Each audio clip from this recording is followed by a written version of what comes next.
Moin, ich bin's wieder, euer Jonas von Dirt TV. Bei diesem herrlichen Campingwetter, passend zum Saisonstart, habe ich direkt ein Preiskracher-Angebot für euch. Und zwar der neue Forster V599 EB Live-In Up mit Einzelbetten auf 6 Meter Basis. Was der genau dabei hat, schauen wir uns jetzt zusammen an.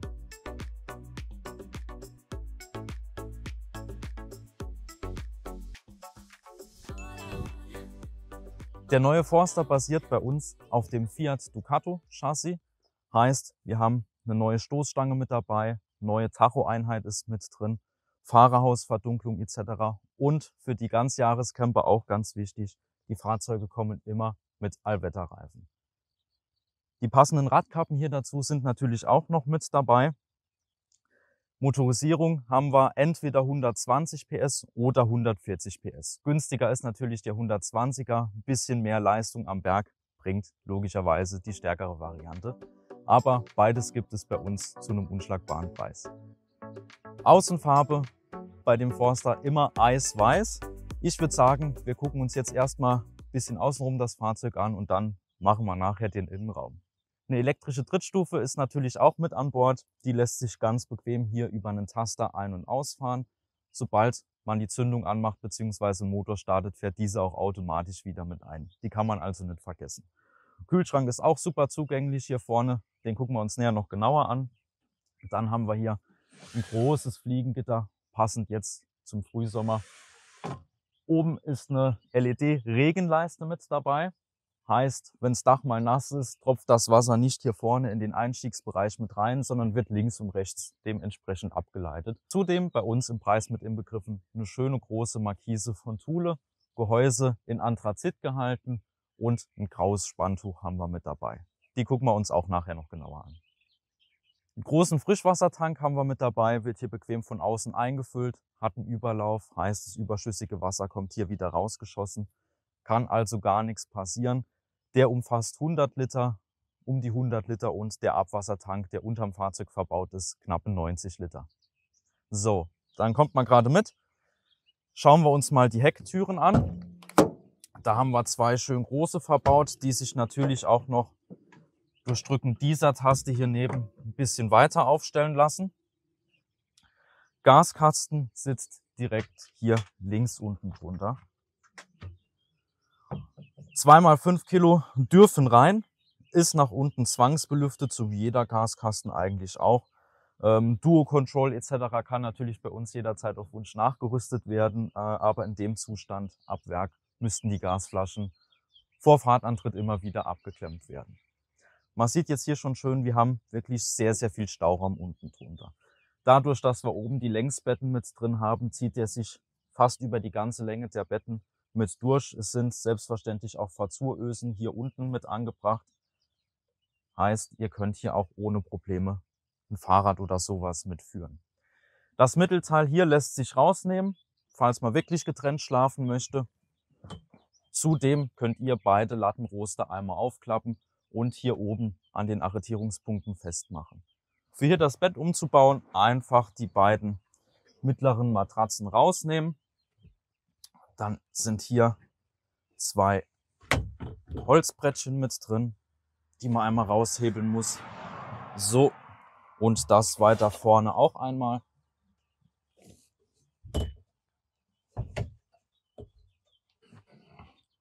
Und schon hat man es umgebaut zu zwei Einzelbetten.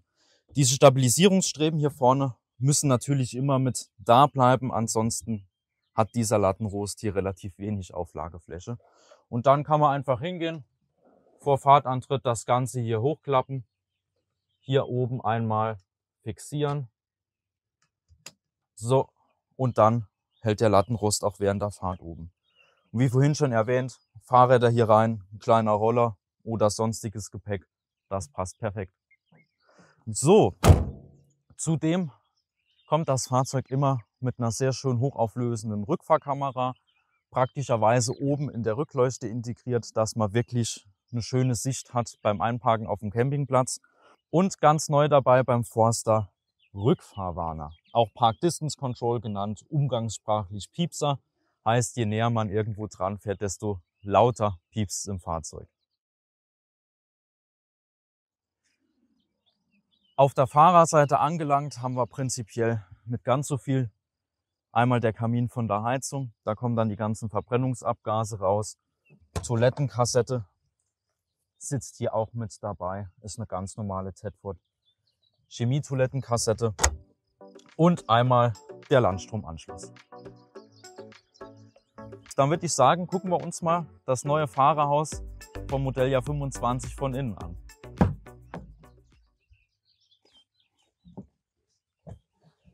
Zündung an und schon kann es losgehen. Beim Facelift-Modell gibt es jetzt hier ein schönes neues Lenkrad mit dabei. Auf der linken Seite steuert man sich dann mit dem Steuerkreuz eben durch den Bordcomputer. Auf der rechten Seite haben wir ein Tempomat verbaut. Zudem, ganz interessant, elektrisch anklappbare Außenspiegel. Auch hier immer bei unseren Fahrzeugen mit drin. Fahrerhausverdunklung in Front- und Seitenscheiben darf natürlich auch nie fehlen. Die wird ganz simpel hier vorne aufgefächert und in der Frontscheibe vorne zieht man diese einfach von unten nach oben. Um es abends einmal abzudunkeln oder natürlich tagsüber, gerade bei so schönen Temperaturen, dass die Wärme nicht reinkommt ins Fahrzeug. Eine manuelle Klimaanlage ist ab Werk mit verbaut, genauso wie hier unten beheizbare Außenspiegel, Traktion Plus, also die erweiterte Traktionskontrolle. Ideal, wenn man sich mal auf einer nassen Wiese irgendwie ein bisschen festgefahren hat, und Hill Descent Control, also eine Bergabfahrhilfe bis 30 km/h. Zudem verbaut Forster hier das neue Pioneer 950 DAB Radio. Wir haben hier Apple CarPlay, Android Auto für die Navigation, heißt, man muss nicht immer die Navigationssoftware hier drüber updaten, sondern das läuft ganz normal über euer Handy eben mit. Digitalradio und FM-Radio ist mit an Bord.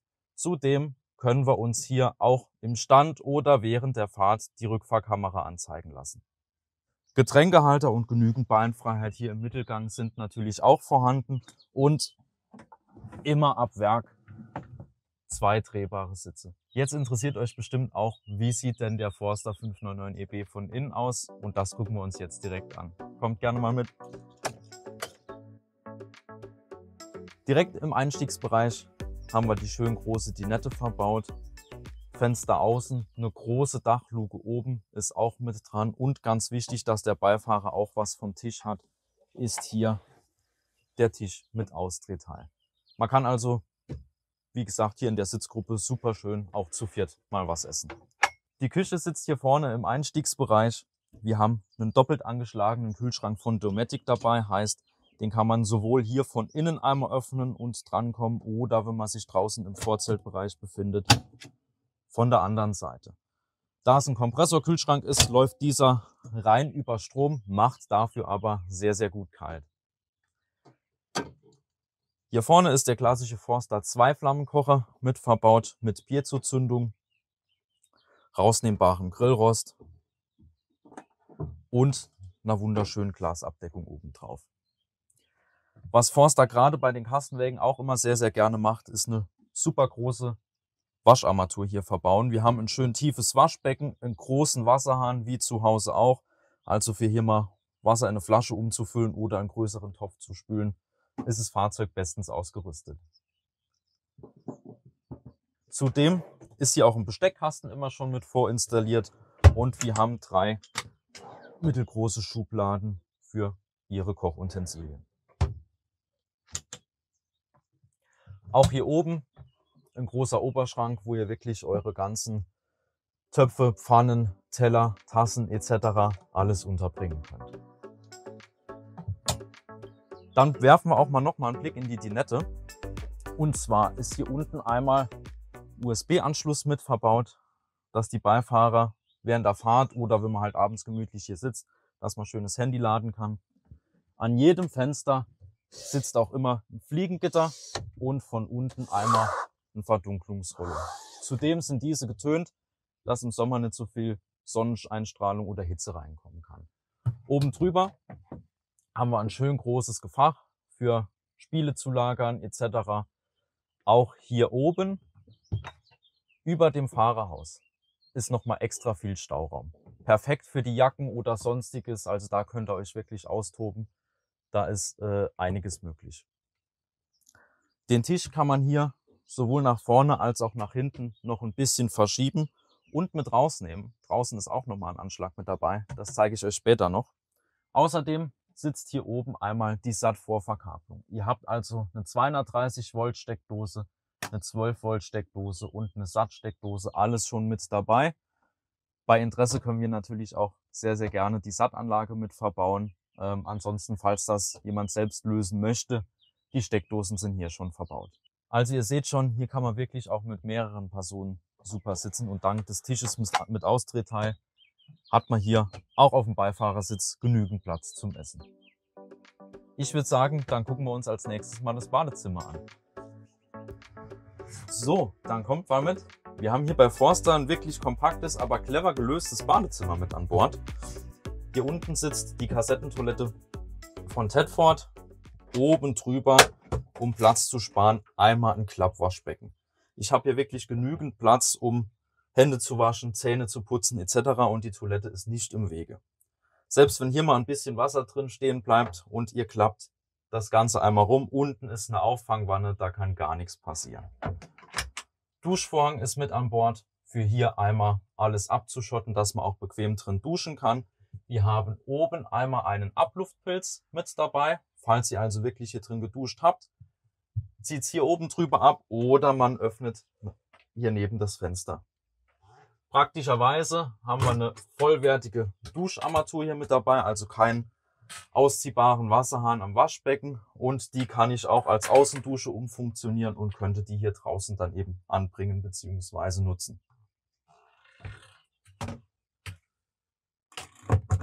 Einen kleinen Stauschrank für die alltäglichen Toilettenartikel haben wir natürlich auch mit dabei. Zudem, was auch nicht jeder Hersteller liefert, ein 230 Volt Anschluss für einen Föhn, einen Rasierer oder sonstiges hier im Badezimmer.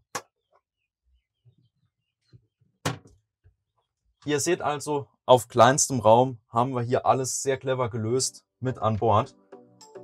Ist also ein vollwertiges Badezimmer mit dabei. Namensgebend für das Modell, den 599EB, sind eben die großen Einzelbetten. Man sieht hier wirklich sehr schön, wir haben links und rechts zwei super große Betten, die sich auch, da wo ich jetzt sitze, zu einem Doppelbett kombinieren lassen.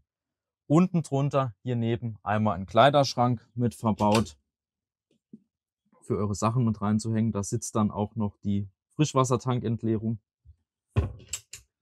Wir haben schön viel Stauraum hier oben mit drin in den einzelnen Schränken. Eine LED-Lampe oben mit an Bord. Ein schön großes 40x40 Heki ist mit dabei. Zwei touchgesteuerte Leseleuchten mit USB-A und USB-C Ladefunktion im Sockel. Und was ich auch immer ganz super finde, zwei große Fenster hinten in den Hecktüren drin, dass man morgens, wenn man aufwacht, wunderschön die Aussicht genießen kann. Auf der anderen Seite haben wir natürlich das gleiche verbaut. Hier einmal ein sehr, sehr großer Kleiderschrank. Dort erkennt man oben auch nochmal die SAT-Vorverkabelung mit rausnehmbarem Zwischenboden. Für hier also ein bisschen Wäsche drin zu lagern, ideal geeignet. Der Vorteil, den dieses Fahrzeug bietet, wir haben hier die sehr großen Einzelbetten mit drin. Es kann rechts einer schlafen, links einer schlafen. Wenn ihr zu getrennten Uhrzeiten entweder schlafen geht oder morgens aufwacht oder vielleicht auch mal jemand nachts raus muss, muss man nicht so wie bei den Querbettmodellen immer übereinander drüber steigen. Man kann also hier wirklich wie zu Hause auch getrennt voneinander zu Bett gehen. Zudem, da sich das hier kombinieren lässt, zu einem sehr, sehr großen Doppelbett könnte man theoretisch auch zu dritt hier drin schlafen. Für mal ein Kind mitzunehmen, ein Enkelkind oder sonstiges, perfekt geeignet. Hier unter dem Bett haben wir dann auch nochmal beim Radkasten ein bisschen Stauraum und die Truma Kombi 4 Gasheizung ist hier mit untergebracht. Ihr seht schon, dass eine Seite ein bisschen länger ist als die andere und zwar haben wir hier eine Länge von 175 Zentimetern, auf der rechten Seite dafür 207. Also auch größere Menschen können hier auf der Seite perfekt schlafen.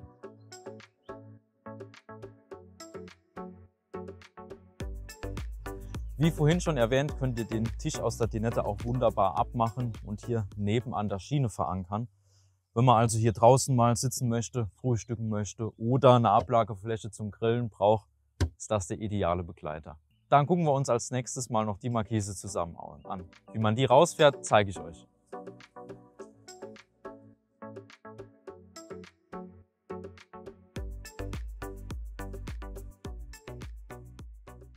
Wir haben immer eine Markisenkurbel mit dabei, die sich auch verlängern lässt. Gerade für so kleinere Personen wie mich ist das unentbehrlich. Und dann wird die hier oben eingeführt. Einmal reindrücken, eine Viertelumdrehung gegen den Uhrzeigersinn drehen und dran ziehen.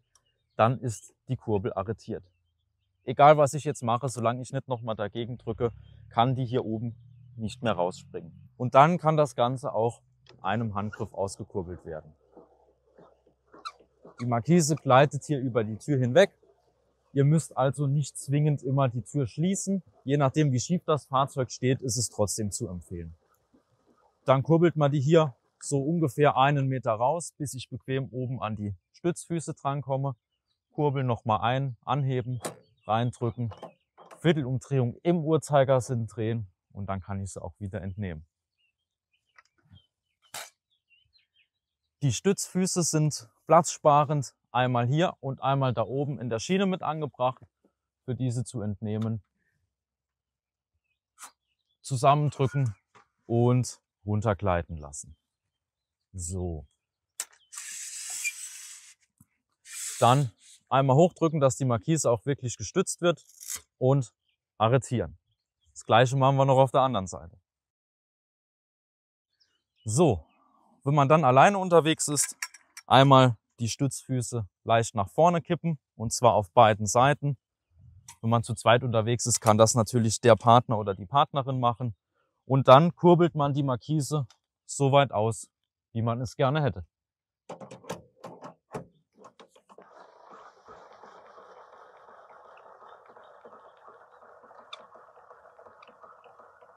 So, jetzt ist sie komplett ausgefahren. Ihr seht schon, wenn man es 1-2 Mal gemacht hat, ist das auch alleine eine Sache von wenigen Minuten. Wir haben hier ein wasserabweisendes Tuch mit dabei. Es ist natürlich eine Sonnenschutzmarkise. Heißt, bei schlechtem Wetter, wenn ihr schlafen geht oder nicht am Fahrzeug seid, am besten reinfahren, dann kann da nichts passieren. Ansonsten, wenn sie mal nass geworden ist, aus Versehen einfach ein bisschen abtrocknen lassen. Wir haben hier eine Länge von 3,75 Meter, also fast über die ganze Fahrzeuglänge hinweg und einen Auszug von 2,50 Meter. Und ihr seht schon, ich habe hier wirklich extrem viel Platz drunter, auch für mal eine größere Sitzgruppe oder einen großen Gasgrill. So, und jetzt interessiert euch bestimmt, was kostet das Ganze? Also, es geht hier los mit der 120 PS Variante bei 49.990 €. Dann ist die Ausstattung exakt so, wie ihr es hier gesehen habt. Heißt, wir haben ein Radio mit dabei, eine Rückfahrkamera, eine Markise, die Rückfahrwarner, große Doppelbetten, Kombibad etc. Alles, was wir uns angeguckt haben.